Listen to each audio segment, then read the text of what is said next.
2023 National Championship Air Races. This is the Heat 1B. This is the silver class of sport. Well, Tommy, this is going to be our, like you said, our sport class, and these are the kit or amateur home-built airplanes. Most can be built in a garage. These are the fastest home-built aircraft in the world. Top speeds in our faster aircraft can get between 370, 400 miles an hour. The class regulations are somewhat relaxed to allow for innovation. This is the 350 mile an hour development laboratory, if you will, for the future of general aviation. We're going to fly our 3.5 mile course for 8 laps. This being a silver pairing, the first lap will be on the larger 8-mile course, and then the remainder of those laps will be on what we call the inner, on the 7-mile track. Total of 8, so it all looks the same, it's just a little bit different. They do that because the speed is slightly different. You can see the aircraft taxiing out here. Most of these aircraft are, like we said, are home-built. Lancers or Glassairs, those type of aircraft, Legacies, are the type of aircraft that do really, really well, and that's in fact what we have this heat totally composed of. Well, our top seed in this one, qualifying at 314 miles an hour, is Brookfield, Wisconsin's Joe Caraggio. Joe Caraggio in the black Lancer Legacy. Sport plane Ramp Rats Ride is the name of it. Joe Caraggio looking to nail down that top spot in this race here. We talked to him right before we got started. Last year we finished, well actually last year we had to pull out of the race. We made 8 out of last year's sport race. We had a burning smell in the cockpit and had to identify what that was, so unfortunately we didn't get to finish the race last year. You guys are way faster this year. Oh, yes. So last year in qualifying, I qualified at like 278 or 279 miles an hour, and this year we qualified at 314.55 miles an hour. So I think the calculation was 32 miles an hour faster than last year. Okay, what's the difference? Well, we did a whole bunch of work with aerodynamics. We changed our cooling system and our induction system, and then we're also running nitrous this year. So the nitrous is good for quite a bit of that increase. Okay, last question. What are your emotions going into this? You know, I'm excited. Being the pole position in silver is an awesome spot to start out in, and so I'm really excited to get out there and fly the race. Joe Caraggio giving us a little hint about all the modifications that are available. This is an unlimited, pretty much, class as far as the specs go. Well, it certainly allows for a lot of innovation. You heard him talk about nitrous. This class is limited to an internal combustion engine, limited to 1,000 cubic inches or less, but they are encouraged to innovate. They are allowed to fuel inject. They can supercharge, turbocharge. Some have twin turbos. They have constant speed props on them, but they do allow exotic fuels. So we can use nitrous, like you heard Joe talk about, and other combustion enhancers. Well, that was your number 1 seed there, your top qualifier, Joe Caraggio. Right behind him at 313 miles an hour and change in the breathless, the Lancer Legacy, is Conrad Huffstutler from Uvalde, Texas. Yeah, well, Reno's a really special event. You know, this airplane actually used to belong to a guy named Lee Beal, and Lee Beal was one of the founders of the sports class. So Lee Beal had done a lot of work to this airplane and made it what it is today. So I'm kind of the caretaker of the airplane, and we've actually brought it back this year with his original race number of race 5.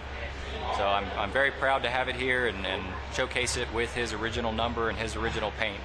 And we're just trying to continue that legacy. No pun intended. For us, it's always been kind of a lifestyle. I mean, I've been coming here so long, longer than you're old, right? So it's just kind of what you do. You get ready, you go to Reno, you race, you have fun, you see your friends, have a good time. It's really fun trying to make the plane go faster. This plane started out at 370 and it's now 307. So it's interesting. Sports class is fun because it really pushes you to be creative with engine, horsepower, aerodynamics. Of course, pilot technique comes into play, but it's really makes aviation what it is. It's George Catalano, our 3rd place qualifier here at 306, almost 307, as he mentioned, miles an hour. And talking about the progress he has made through the years, these are all tinkerers. These are all inveterate experimenters and risk takers, really. Yeah, absolutely. And as our aircraft begin to take the runway, Tommy, this is a 400-mile-an-hour research and development department that directly translates to general aviation. The things that will show up in your family Bonanza, your family Cessna down the road are being prototyped and developed in this class. And that really is the idea behind the innovation and why the Reno Air Race Association has that. Obviously, it's all about safety, but the innovation in this class is really where the future is. And it's a lot of manufacturers are involved in this too. Folks like Whirlwind and McCauley and Hartzell and Cato Props all test and research and development in this class. All these racers do that for them. Composite props. The aviation industry definitely advances and benefits from the innovation in this class. The design is always out there on the edge. Some things look like they're a part of the space program. As a matter of fact, they get more futuristic looking with each passing year. And of course, that's all in the interests of reducing the drag and making a more sturdy, not sturdy, but flying friendly machine.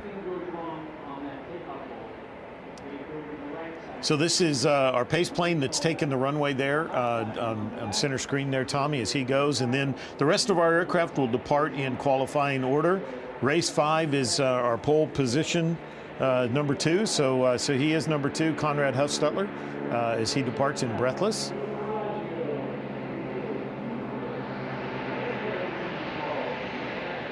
What a good look at that beautiful airplane as he begins to retract the gear.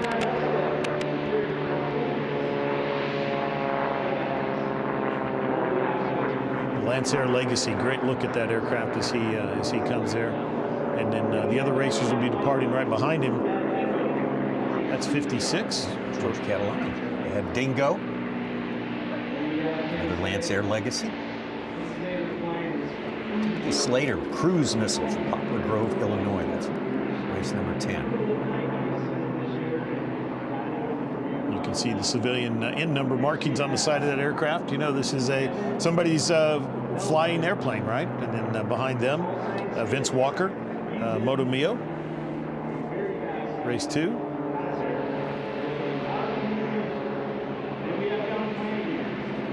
That's 28. That's 28.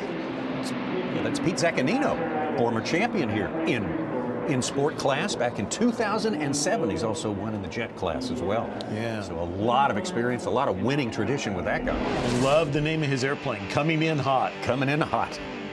Super Legacy.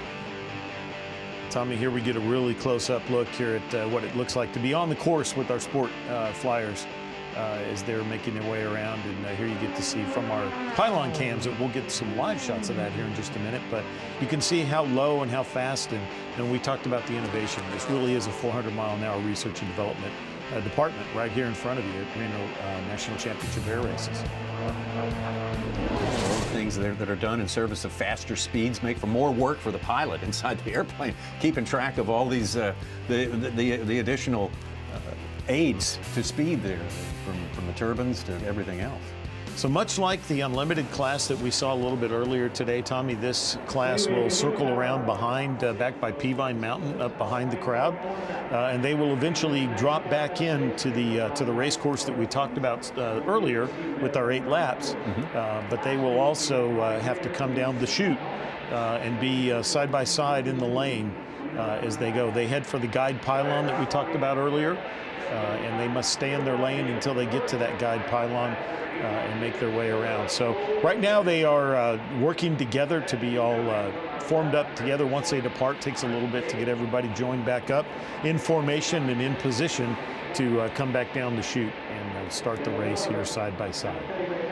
And again, the first lap is on the bigger course, actually. It's on the 8 mile. It's on the 8 mile, what we call the outer course, or the big course. That's where our Sport Gold flies that course, our Unlimited and our Jets all fly that bigger course. After they complete the first lap, though, Tommy, you're right, then they drop into what we call the inner, which is the 7 mile, slightly smaller course, and this silver class will finish the remaining 7 laps on that 7 mile inner course. So a total of 8 laps. It'll all look similar from the grandstands for the folks. Just the difference is how far north they go before they turn back around. Again, this is a silver class race. This is Heat 1B, the first outing for this group. Of course, their aim is to do well enough to make it into the gold class by the end of the week. Be there to go for a national championship on Sunday. So, Tommy, I think we originally were slated to have 8 aircraft in this heat, and it looks like we departed 6. Well, we did. Didn't we? So we're sometimes those happen. Either some adjustments get made to the brackets, or aircraft might have had a little bit of an issue when they tried to start it up. You know, so but we're airborne with these 6, and we're about to have a sport class race that's going to knock your socks off. Absolutely. I promise. Yeah, these are thoroughbreds. They can be temperamental. Absolutely.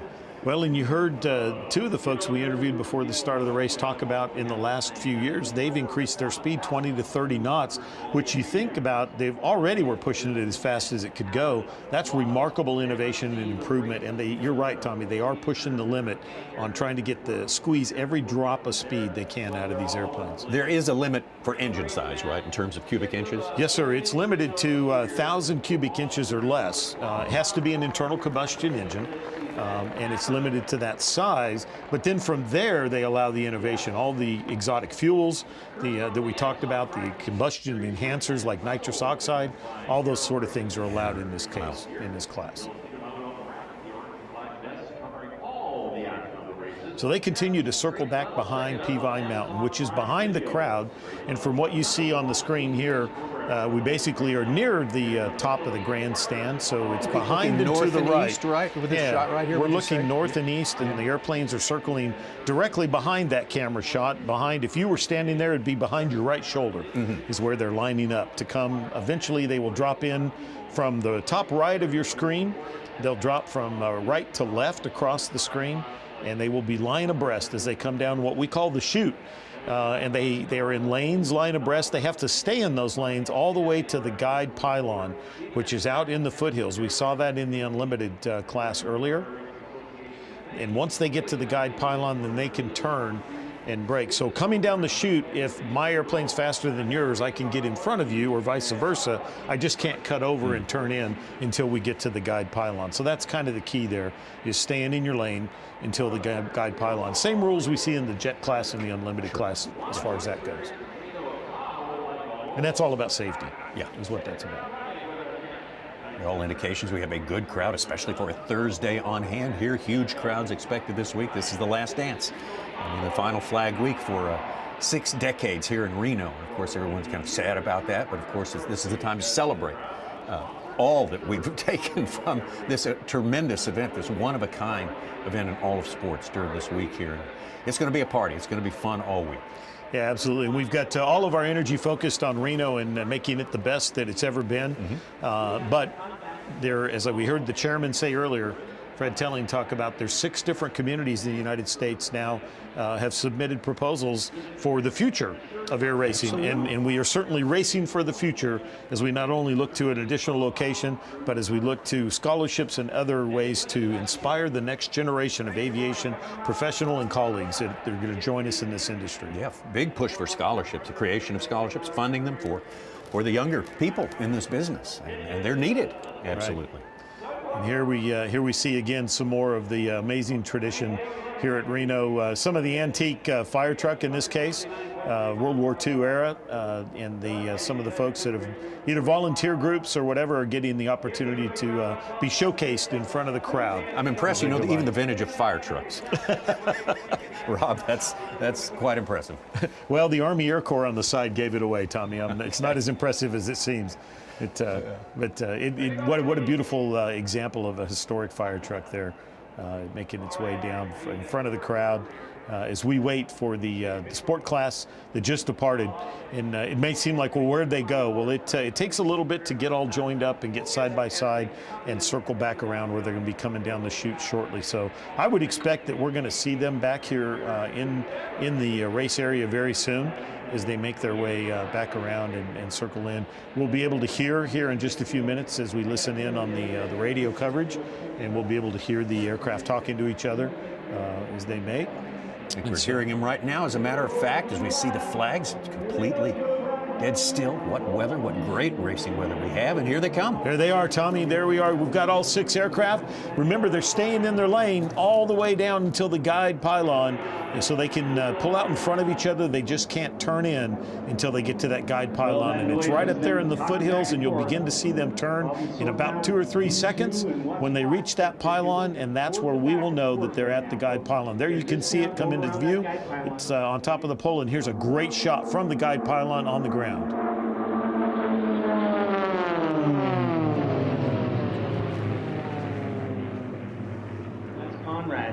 And as they zip by right across the top of us there, Tommy, we get to see 2 of these aircraft as they're headed down around the northern part of the course. Remember, this first lap, we're on our larger 8-mile course on the outer, if you will.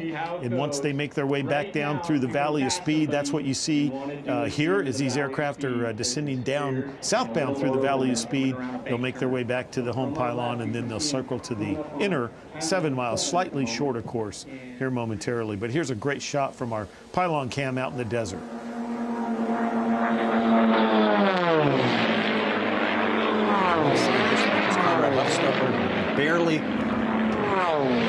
Barely in first place there. Here we get a good look at first and second as they make their way by here.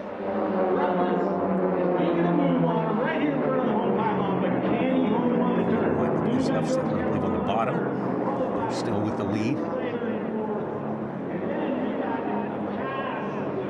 Definitely a neck-and-neck race there, and like the other races that we've seen, Tommy, you got to pass on the outside. So the lower aircraft, low and to the left in our view here, has the inside track. So to pass, you're going to have to build your speed and then pass on the outside the little bit longer way around. So it takes a little bit more effort and speed to get around there. But you can see beginning to gain speed there. You see now as they're making their turn, they are now on the slightly smaller 7-mile course. And you can see the first place aircraft pulled up and out just a little bit as these aircraft kind of coming down through the Valley of Speed. Now you can see it was a little bit of an optical illusion. It looked like they were side by side, but they were actually out in front. And that's one of the things that makes it a little bit hard to tell when they get to the far north end of the course, but when they come back around, you get a really good look, and they still remain in the same first and second place order. And yeah, looks like Joe's holding off Conrad still. Maybe Used to be George Catalano. Conrad Stetler out in front. Yep, definitely. We got Catalano looks like he's out in front there. Stetler right there, right, I guess right behind him. Both of them qualifying 308, 312, that region. Certainly setting the pace here for us as they are already nearing the halfway point of this race. Yeah, we're well into the third lap of 6, and they are again up on the northern edge of this 7-mile course right here. You can see the different strategies with altitude as they make their way through the turn.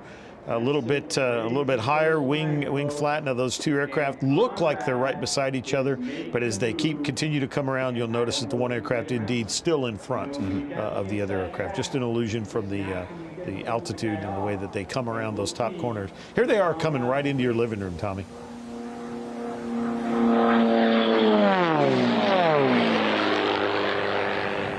A little higher pitch whine than our Unlimiteds, but exciting nonetheless, for sure.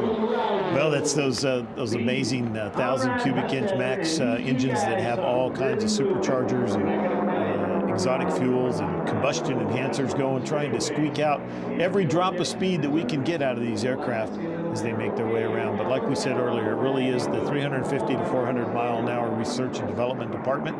And here you see exactly why we say that. They are pushing these aircraft to the limit right here, both the engine technology and the airframes, aerodynamics. We heard from one of the pilots in the pre-race interview. They've been working a lot on that, even shaping the inside and smoothing out the air intakes helps increase the speed. I mean, every little place you can tweak it makes a difference. Paint jobs, application of decals, all those have to be sort of checked off with regard to the airworthiness and the design desires. Now, Tommy, we're getting to see a little bit different look as they head down in the Valley of Speed here. It looks like we may well have had a pass up there in the north, but I don't think that Huffstutler's going to let him stay in front of him. They really are getting to neck and neck here as they come back in. Look at this. We are shoulder to shoulder racing right there. Unbelievable. Can get any tighter than this? Look at this, Tommy. We are side by side coming to the home pylon here, and it looks like Catalano. He might have gone around a little. It's hard to tell. Yep, there he is. Yeah, He's got the ahead. pass. He finally got the pass there coming through the home stretch. And you watch now as they head back towards the guide pylon. They're headed up into the foothills on this slightly smaller 7-mile course, but still basically the same. But whatever he did, Tommy, to get that speed built, once he got the momentum going, he is gone. So we talked about how hard it is to pass. Once he figured out a way to do that, now he's just pulling away. And his Super Lance Air. Okay, I got a feeling Pete may get black today. So, Tommy, here we are, I believe, looking at 3rd and 4th as they make their way through the far northern end of our course here. You can see a little bit difference in, again, strategy. The altitude on the aircraft on the left and a little bit higher on the one back. But here's our leaders, Tommy. Still very close together, even though we got out in front.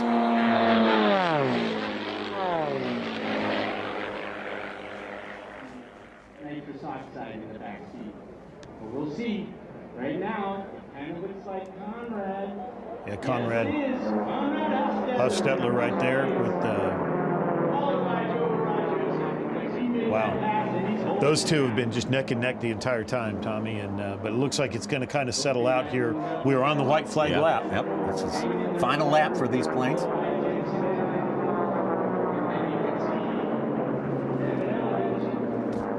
As they make their way around, headed to the north end of the course one last time, headed up into the foothills. You can see our leader down low, 50-foot minimum altitude. That is the height of our pylons. As they make their way by, you can see here on the slightly smaller 7-mile course, he's making his way by there. The pylons are color-coded so the pilots know where they are, but you can see him sneaking there around as he makes his way by. The blue and white ones are what's identifying that. You see those slide by the bottom of your screen. And then we join back up here on the west end with the larger course, and that's where we pick up pylon number 7 on the larger course, and they're coming to you right here straight at you at that pylon. Just a little above the minimum there. Kind of hanging with the terrain as it falls off from the mountainside there. Lots of aerodynamic work. Well, here we are coming to the home pylon and the checkered flag, Tommy. Okay, here we go, folks. Conrad is taking the checkered flag. Conrad Huffstutler, George Catalano, 1 and 2. Third, this looks like Joe Coraggio, possibly. Third place, taking the checkered flag, pulling up off the course. Here comes 4th. And then we should be seeing Kevin Eldridge in that Griffin. Kind of looks like a mini voodoo. Here he is, Kevin Eldridge in Griffin. 5th place. There goes Kevin Eldridge. All right, John Flanagan's coming around 9 right now, and he's headed to that home pylon, and his plane's running real good and looking Got good. just John Flanagan. another aircraft. One more to go. There's one more coming, Tom. We got one more aircraft should be coming through the final pylons. Headed towards the home pylon. You should see them jump into our screen from the left momentarily as they finish out the last of their races. And here we are back to the start, Tommy, where we're side by side coming down the chute as we make our way into the to the guide pylon. You can see our pole position was able to hold it, and then we had a battle for 1st and 2nd most of the race. Conrad Huffstutler, George Catalano, mixing it up out there.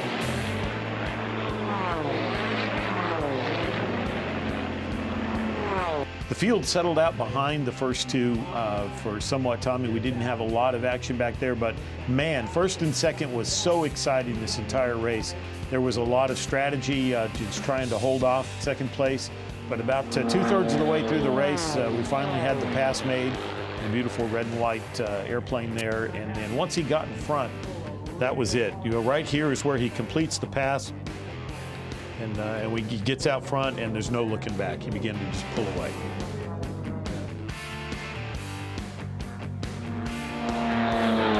These planes qualifying just up above and just below 300 miles an hour. It'll be very interesting to see what their official times were, average times for this race. There's the winner. Another one in the record books for today. Conrad Huffstetler on top. Number 5, Breathless Joe Coraggio in second place there.